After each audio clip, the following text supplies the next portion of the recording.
తెలుగు టాలెంట్‌ని ఎంకరేజ్ చేయడానికి, ప్రతిభ ఉన్నవారిని వెలుగులోకి తీసుకురావడానికి గాన గంధర్వుడు ఎస్‌పి బాలసుబ్రహ్మణ్యం 1996లో 'పాడుతా తీయగా' షో స్టార్ట్ చేశారు. ఇన్నేళ్లైనా ఇప్పటికీ చాలా మంది ఆడియన్స్‌కి ఫేవరెట్ షోగా నిలిచింది. బాలుగారు లేకపోయినా ఆయన కుమారుడు చరణ్ షోని హోస్ట్ చేస్తూ ముందుకు తీసుకెళ్తున్నారు. రీసెంట్‌గా మొదలైన ఈ షో సిల్వర్ జూబ్లీ సిరీస్‌కి music director Keeravani, singer Sunitha, lyricist Chandrabose జడ్జిలుగా వ్యవహరిస్తున్నారు. ఈ షోలో పాల్గొన్న సింగర్ ప్రభస్తి చేసిన సెన్సేషనల్ కామెంట్స్ మీడియాతో పాటు సోషల్ మీడియాలోనూ వైరల్ అవుతున్నాయి. ఈ షోలో పాల్గొన్న ప్రభస్తి రీసెంట్ గా ఎలిమినేట్ అయ్యింది. టాలెంటెడ్ సింగర్ అయిన ప్రభస్తి ఇంత త్వరగా బయటకు వచ్చేయడంతో ఆడియన్స్ షాక్ అయ్యారు.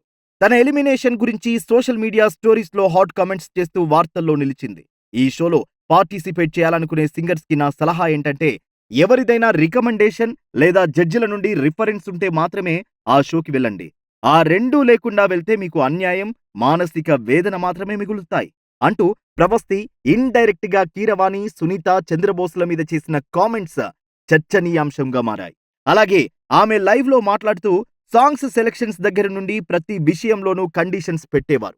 అర్ధరాత్రి అయినా భోజనం పెట్టకుండా ఇబ్బంది పెట్టేవారు. వారికి నచ్చినట్టు ప్రవర్తిస్తేనే అక్కడ న్యాయం, గుర్తింపు దక్కుతాయి అంటూ పలు సంచలనాత్మక విషయాలు వెల్లడించింది. ప్రభస్తి కామెంట్స్ వైరల్ అవుతున్న నేపథ్యంలో జడ్జీలు కానీ, షో నిర్వాహకులు కానీ ఎలా స్పందిస్తారో చూడాలి.